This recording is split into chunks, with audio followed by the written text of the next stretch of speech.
जी ने हमसे कहा है कि आप जनता के बीच में जाइए और हमारे काम के बारे में बताइए, ताकि हमारा वोटर, हमारे समर्थक, हमारे लोग वही आगे जाके समाज में आगे गरीब बालिका आशीर्वाद योजना चलाई थी, जिसके तहत 3,25,000 बच्चियों को 1-1 लाख रुपए देने का बहन जी ने कहा। इसमें पहली बार ऐसा हुआ था कि बच्ची पैदा होते ही लखपति बन गई। इस योजना के तहत 3,250 करोड़ रुपए अपनी बच्चियों को देने का फूले बालिका शिक्षा योजना भी चलाई थी, जिसके तहत 7 लाख से ज्यादा बच्चियों को 12वीं तक की शिक्षा प्राप्त करने हेतु बहन जी ने 600 करोड़ रुपए से ज्यादा इन बच्चियों को पढ़ाने के लिए technical institutes, engineering colleges, polytechnic एवं इंडस्ट्रियल ट्रेनिंग इंस्टीट्यूट्स के में अन्य पिछड़े वर्गों के छात्रों के लिए 22% आरक्षण की व्यवस्था तय की थी। सरकारी कॉलेजेस के स्टूडेंट हॉस्टल्स में अन्य पिछड़े वर्गों के छात्रों के लिए भी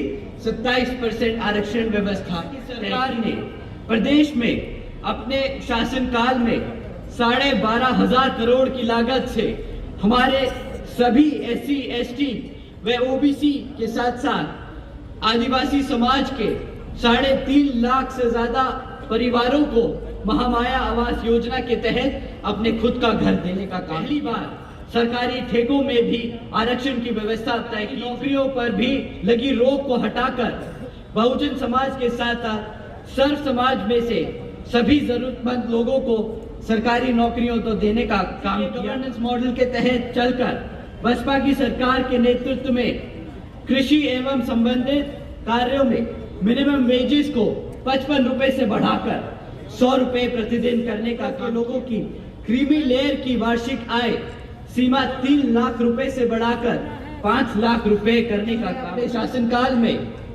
90,000 से ज्यादा शिक्षकों को सरकारी नौकरी, 1 लाख से अधिक सफाई कर्मचारियों को नौकरी देने का काम किया। 2 लाख से अधिक नौजवानों को पुलिस फोर्स में भर्ती करने 6 लाख से अधिक अपर कास्ट समाज के कमजोर लोगों को विभिन्न सरकारी पदों पर नौकरी देने का काम। भी आकर आपसे आने वाले 5 साल के लिए वोट नहीं मांगे। उन्होंने हमेशा से अपने कार्यकर्ताओं को बोला है कि जो हमने मेहनत करी, जो हमने लोगों को लाभ पहुंचाया, उसको जाके अपने समाज में बताओ, ताकि आने वाले 5 साल अगर वो वोट डाले तो वो पता रहे कि वो किसके लिए वोट डाल रहे हैं और उन्हें क्या मिलने वाला है।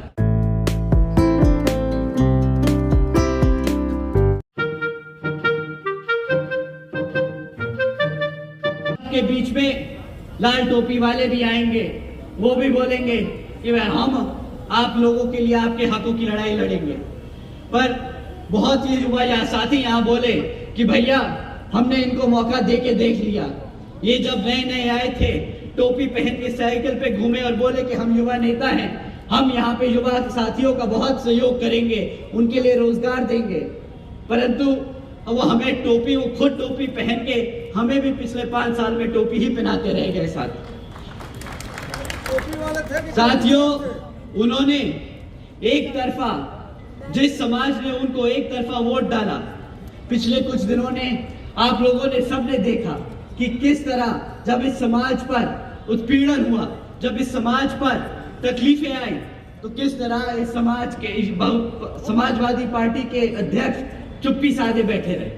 साथियों, जो आपके हकों के लिए नहीं बोल सकता, जो आपके हकों के लिए नहीं लड़ सकता, वो आपके वोटों का हकदार नहीं।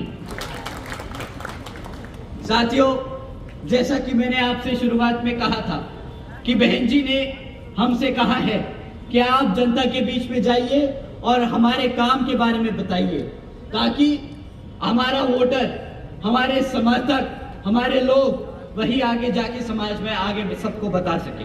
तो साथियों, मैं आपके सामने बहन जी के गवर्नेंस मॉडल के बारे में कुछ बातें बताना चाहूंगा।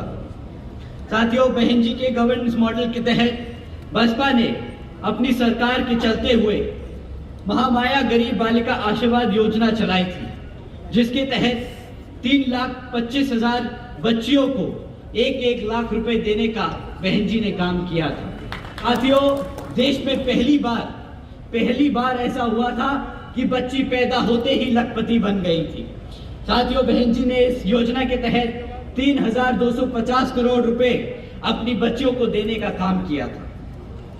बहन जी के गवर्नेंस मॉडल के तहत बसपा की सरकार ने सावित्रीबाई फुले बालिका शिक्षा योजना भी चलाई थी, जिसके तहत 7 लाख से ज्यादा बच्चियों को 12वीं तक की शिक्षा प्राप्त करने हेतु बहन जी ने 600 करोड़ रुपए से ज्यादा इन बच्चियों को पढ़ाने के लिए खर्चे थे।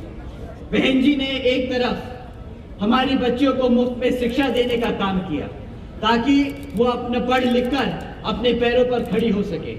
दूसरी तरफ ये सरकार आपको हर महीना मुफ्त में राशन देती है ताकि आपके बच्चों का भविष्य इन पर निर्भर हो जाए, आप लोग अपने पैरों पर ना खड़े हो पाए। साथियों, एक अच्छे लीडर में उनकी पॉलिसीज में पता चलता है कि वो कितना अच्छा लीडर और कितना अच्छा अपने लोगों से जुड़ा है। साथियों, बहन जी के गवर्नेंस मॉडल के तहत बसपा ने सरकारी कॉलेजेस के साथ साथ व्यवसायिक technical institutes, engineering colleges, polytechnic एवं इंडस्ट्रियल ट्रेनिंग इंस्टीट्यूट्स के में अन्य पिछड़े वर्गों के छात्रों के लिए 27% आरक्षण की व्यवस्था तय की थी। इसी के साथ साथ पहली बार सरकारी कॉलेजेस के स्टूडेंट हॉस्टल्स में अन्य पिछड़े वर्गों के छात्रों के लिए भी 27% आरक्षण व्यवस्था तय की थी। साथियों, बहन जी के गवर्नेंस मॉडल के तहत चलकर बसपा की सरकार ने प्रदेश में अपने शासनकाल में 12,500 करोड़ की लागत से हमारे सभी SC, ST व OBC के साथ साथ आदिवासी समाज के 3.5 लाख से ज्यादा परिवारों को महामाया आवास योजना के तहत अपने खुद का घर देने का काम किया था। साथियों, बहन जी के गवर्नेंस मॉडल के तहत चलकर बसपा की सरकार ने सरकारी नौकरियों के साथ साथ देश में पहली बार सरकारी ठेकों में भी आरक्षण की व्यवस्था तय की थी।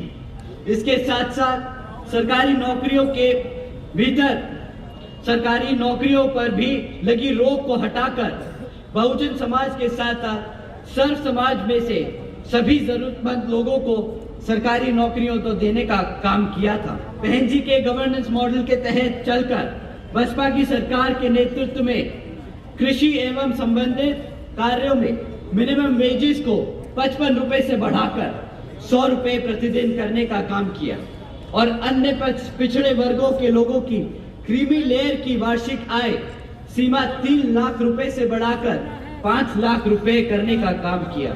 साथियों, बहन जी ने अपने शासनकाल में 90,000 से ज्यादा शिक्षकों को सरकारी नौकरी देने का काम किया, 1 लाख से अधिक सफाई कर्मचारियों को नौकरी देने का काम किया, 2 लाख से अधिक नौजवानों को पुलिस फोर्स में भर्ती करने का काम किया और 6 लाख से अधिक अपर कास्ट समाज के कमजोर लोगों को विभिन्न सरकारी पदों पर नौकरी देने का काम किया। साथियों, बहन जी ने हर स्तर पर एक रिकॉर्ड छोड़ के रखा है कि आपने 5 साल के शासनकाल में युवाओं को नौकरी दी, हमारे बच्चों को शिक्षा दी, हमारे बुजुर्गों, हमारे पिछड़े वर्ग के समाज को छत देने का काम किया। उन्होंने कभी भी आकर आपसे आने वाले 5 साल के लिए वोट नहीं मांगे। उन्होंने हमेशा से अपने कार्यकर्ताओं को बोला है कि जो हमने मेहनत करी, जो हमने लोगों को लाभ पहुंचाया, उसको जाके अपने समाज में बताओ, ताकि आने वाले 5 साल अगर वो वोट डाले तो वो पता रहे कि वो किसके लिए वोट डाल रहे हैं और उन्हें क्या मिलने वाला है।